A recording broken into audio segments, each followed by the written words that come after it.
How's it going, Facebook pals? Curtis Robinson with Conway Toe to Toe, and I wanted to talk a little bit more about self-defense today.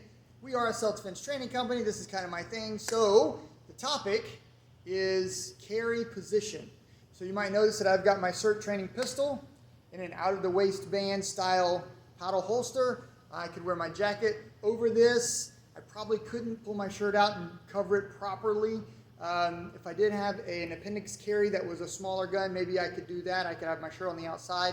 But I also am carrying an ankle weapon today so that we can kind of talk about what do we give up carrying if we change our carry position for style or comfort. So for example, man, I wanted to wear something different today, but I didn't want to wear a jacket. It was too hot. So this no longer became an option. I can't do an out-of-the-waistband carry. Unless I untuck my shirt. I can't even do a appendix carry or a cross carry, something of that nature, because the weapon's just not concealed. I could effectively do an ankle carry, right? So again, the problem with ankle carry, by the way, is you got to watch that it doesn't do this. I don't know if you can see how hiked up my pants get when I get in and out of the car. I sit down, the pants come up. You have to make sure that's covered so that you truly are concealing. All right. So the biggest challenge that I have is, if I want to get my firearm out, how do I get it out and get it on target and shoot quickly, depending on where I'm carrying it? Now, I'm pretty fast in this situation. I'm not very fast on the ankle. Watch the big difference. I'm going to demonstrate. By the way, I'm also not terribly confident with the ankle carry because I don't do ankle carry a lot and I don't practice a lot. So it's rare that I am carrying on the ankle, but it is pretty good if that's what you have. You got loose-fitting pants, tight-fitting shirt, no jacket. All right, so let's see what I do here. All right, so there's that guy, and I get nervous, something happens, there's a threat, I grab, punch out, and shoot. All right, let's do it again. Not too bad. So I'm on target, I'm using natural point pretty quick. Let's see what I can do, lead leg forward, and when I sit, I'm going to have to basically get down, so I got to pull the pant leg up and get to the firearm, and then ultimately get into this position of some sort to make my shot. So kind of keep that in mind. It's a lot more action going on when you are ankle carrying, all right? So let's see if I can do that. It won't be as fast, I promise you, but again, do the best you can. So lead leg forward is one technique. So I'm here, and feel uncomfortable.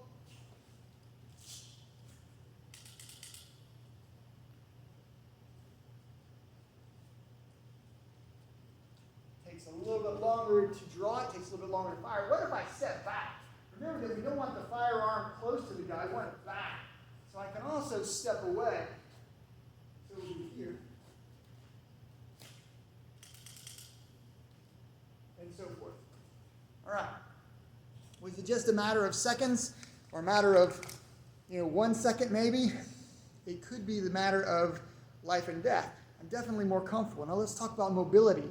When I'm down in a kneeling position, right, I am vulnerable to getting run over. If I don't kill that guy, he's coming after me, or at least wound him enough so that he isn't going to run me over. Once he hits me, I'm now going to be on my back. Kind of keep that in mind. All right? Here, when I punch out, right, the bad guy comes after me, and I can move and let him go by if he's charging me, for example, with a knife or a baseball bat, whatever it might be. So mobility is pretty important for self-defense. I recommend keeping your firearm on your waist, not on the ankle. If you choose to do the ankle, you're probably in a situation where you're going to have to defend with your open hand and your kicking skills, grab and wrestle him to the ground, and then make space and get to that firearm. You might not get to it quickly.